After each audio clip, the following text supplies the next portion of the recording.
Once in Stockholm for the Olympics, he set a world record for the 100-meter freestyle in a preliminary heat.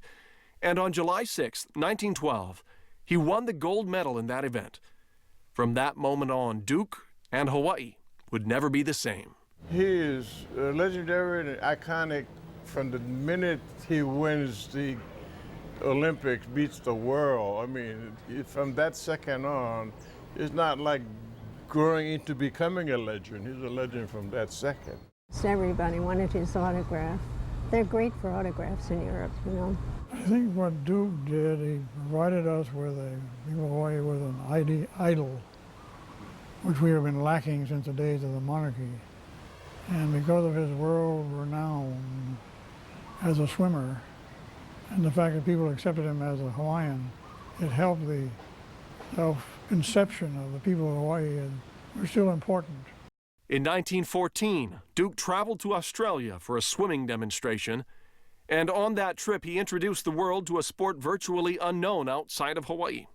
But what Australians remember him most for was his showing them how to surf. Today, there's surfing that's going on all over the world, and it was the Duke that introduced this. And Duke had a way of doing it where he was always standing like a statue.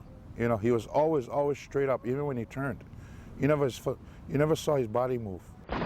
Because of World War I, the 1916 Olympics was canceled. By the time the 1920 Games were held in Antwerp, Belgium, many thought the 30-year-old Kahanamoku was past his prime.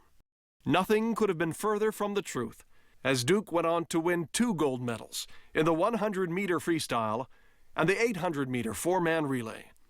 Returning from the Games victorious, he and the U.S. Olympic swim team were greeted with a hero's welcome in New York City. And then they had a big parade down Fifth Avenue in New York, and we all marched from Central Park south to City Hall, which is 5 miles. We walked down Fifth Avenue, marched. Although he was one of the world's most recognizable people, he led a hand-to-mouth existence. Amateur athletes of that era were not offered the lucrative endorsement deals of today, and turning pro was not an option. We never considered turning professional. It wasn't the thing to do. They didn't have the publicity that they have now. Professional sports didn't really exist. But there was one industry for which Duke's fame and physique were very marketable assets. And in 1922, he signed on as a contract player for Paramount Pictures. Yes, I lived in Hollywood about 10 years. Oh, I loved it. I enjoyed the moving pictures, and most of them were all Hawaiian pictures. They made 26 movies, but not being an actor in any sense of the word, he played all kinds of parts. He played an Arab, he played Indians, and they were bit parts.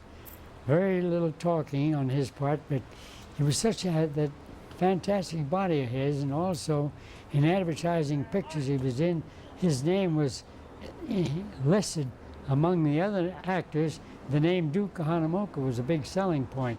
Hollywood may have seemed like a strange place for the shy, quiet Hawaiian from Waikiki, but Duke had an outgoing side to his personality, and he could be quite a cut-up when he wanted to.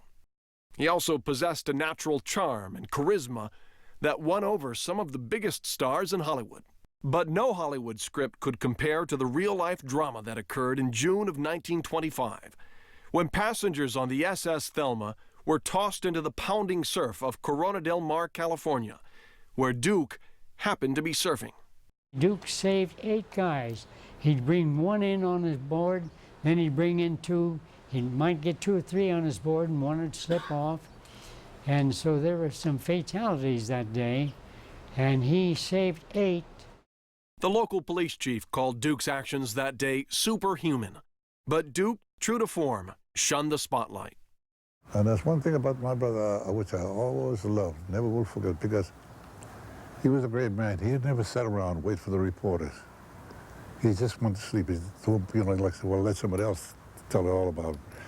Duke Kahanamoku remained a humble hero through the many chapters of his life. As sheriff of Honolulu, official ambassador of aloha to the newest state in the Union, and father of Hawaii's most important contribution to the world of sports, surfing. More than 4 decades after his passing, he remains a shining example of what Hawaii has to offer the rest of the world. I think we would show a real good example to the whole world about what a human being should really be like. Just be like the Duke. Duke's legacy lives on through the work of the Outrigger Duke Kahanamoku Foundation.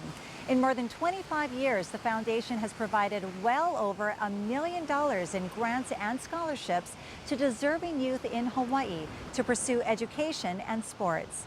If you'd like to learn more about Duke, visit the Duke Kahanamoku window display at the Hilton Hawaiian Village.